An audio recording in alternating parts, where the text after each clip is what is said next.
Hey, it's Bill and Dan, the Security Shift Podcast, here at the Southwest Security Conference in Tempe. How's it going? It's great. How are you? Natalie, pleasure to meet you. Great to meet you.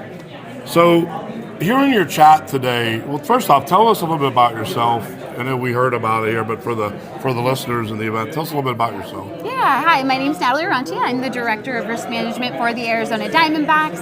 I've grown up in Arizona, was previously at a law firm, and really enjoy using those skills to work at the Diamondbacks.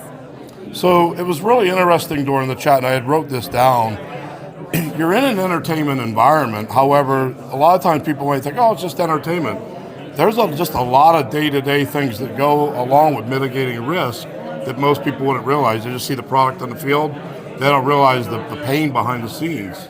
Tell me a little bit about that. Yeah, so we deal with a lot of different fan interactions, different fan bases. When it gets a little hotter outside, you see things heat up sometimes in the ballpark as well. And so it's making sure that we create a safe environment for anybody who comes on site so that they come back to another game knowing that they will be here safe and enjoy it. Awesome. Yeah. So Natalie, you're singing my song the entire time you're up there. It's all about the prevention side. It's all about making sure that we stop things from happening in the first place. How did you get involved with, that side of the business, to begin with, and what kind of drives you every day? Yeah, so I like to tell people that risk management found me. I started in the legal field as a paralegal. I immediately joined our risk management committee and began to learn the organization, began to love learning more and more, and realizing that there were ways to solve problems and create more solutions. And so through that, it kind of evolved into this role, and I really enjoy getting to support different departments and find ways to find better solutions. Awesome. When I asked the question about prevention, what's your biggest, challenge? You hit on the spot exactly what prevention is. So learning how to speak to people and then mediate and figure out what the actual issue is, in my opinion, that's where prevention starts. Anything else can you elaborate on that, for our viewers? Yeah, absolutely. I think communication is number one. Having constant communication, almost overly communicating, is key. You want people to be involved and aware. You don't want to have to be getting them up to speed in the moment. So making sure you communicate and have those lines of communication is essential. In one line or one sentence, what would you tell any organization that would like to start on the path of prevention? You need to have the right people at the table, and you need to give them a voice and continue training your staff so that they can do better and invest in your staff. If you invest in your staff, they will invest in you, and you will see that work product through your security. That's awesome. That's, if I'm not mistaken, that line, invest in your staff and invest in you, I think this is that billionaire that owns this airline. I can't remember his name. Richard something? Mm-hmm. Richard Branson? Yeah, Richard Branson. I think that's his line. Okay. Well, it's a good one. That's great. It's important. You're stuck? I'm stuck. That's okay. That's why we have a producer. So actually, I did have one last question. So, you got to, not to be biased like that, and I ran you when you first kind of came in. What's impressed you about this group here? Have you been to ASS events before? This is my first time, and I'm very impressed by having such a full room of individuals who are dedicated to this field.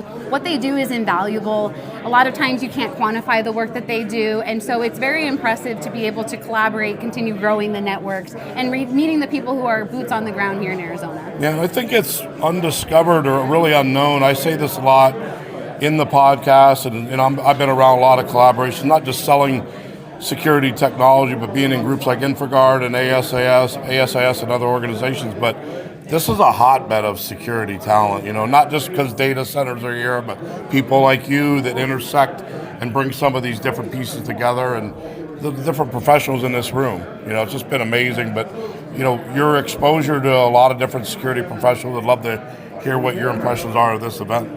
Yeah, I thought this was a really great event. I think that it's a great way to empower women working in security as well, in addition to the people that we have here who have years of experience. And so leaning on that, using them as a resource.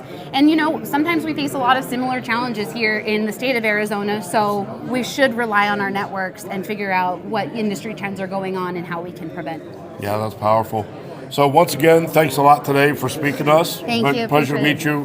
great hearing you speak. Thank you. again. Appreciate That could it. be meant for any audience, really, at the end of the day, whether you're a small security guard company starting out or you're a billion-dollar organization.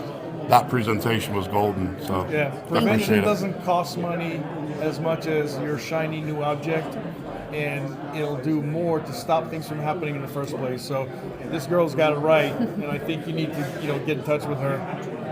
Thank you. And one last question: how do you expand your network in this industry? Expanding your network in this industry is crucial. You have to show up to these events. You have to see who is leading different initiatives. You have to stay up to date on the local news, right? What companies are industry leaders, and make them a part of your playbook, a part of your roster, and know who you can count on for those initiatives and solutions. That was amazing. That's awesome. Yeah. Good? Yeah.